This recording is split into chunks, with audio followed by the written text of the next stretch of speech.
There's some breaking news to tell you about out of Minnesota. The FBI is now offering a $50,000 reward for any information that leads to the arrest and conviction of Minnesota shooting suspect Vance L. Bolter. Law enforcement officials are in the middle of a manhunt for Bolter, who is suspected of shooting two Minnesota lawmakers and their spouses. One lawmaker and her husband have died from their wounds. Adrian Broadus is in Minnesota. For us, Tom Winter also joins us. National law enforcement and intelligence correspondent John Brennan has stuck around, and Cedric Alexander has come back to talk to us. Adrian, let me start with you. Tell us what we're learning.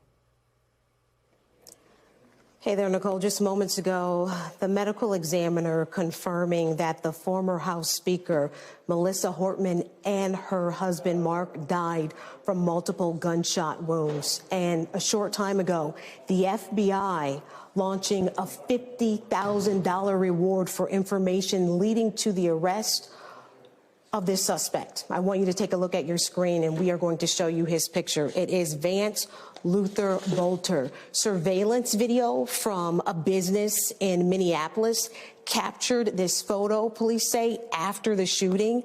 Authorities fear he is trying to leave the area, not only the area, possibly the state of Minnesota. He's a white male weighing about 220 pounds. He's 6'1". You also see some surveillance video there. For those of you who have not been following this story, let's bring you up to speed.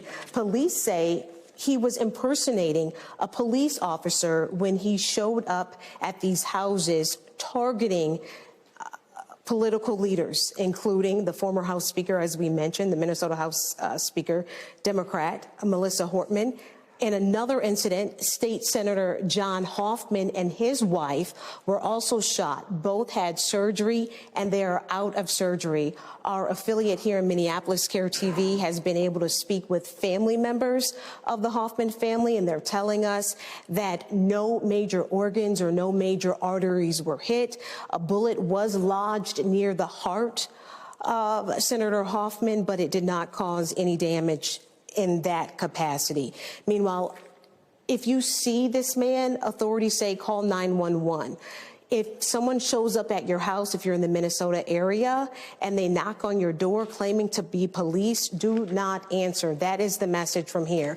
And just moments ago, as I was traveling here to Minnesota, I spoke with Ron Harris. He is executive committeeman with the Democratic National Committee, and he says he was with all four of them last night at one of the major fundraisers here in Minnesota.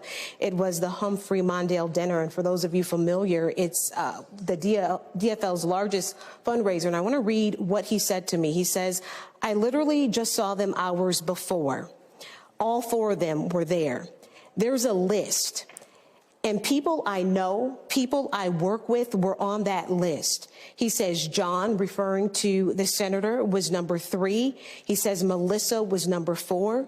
And there were other people, he goes on to say, that were on the list. And he talked about them in numbers. And that's what was telling here. That's how people are talking about them right now, by their number on the list, not their name. And we did hear from Governor Walz earlier today. He called this, quote, an act of targeted political violence. And he says peaceful discourse must prevail, not violence. Ron Harris also telling me that he believes this targeted attack is a move to silence the voice of people who have spoken out about various political issues, including abortion rights. And he said something that's very telling. Before we ended our conversation, he says, just before I got on the phone with you, I got a call from someone else who was on the list, and I'm paraphrasing here. He told me she is considering not running for re-election.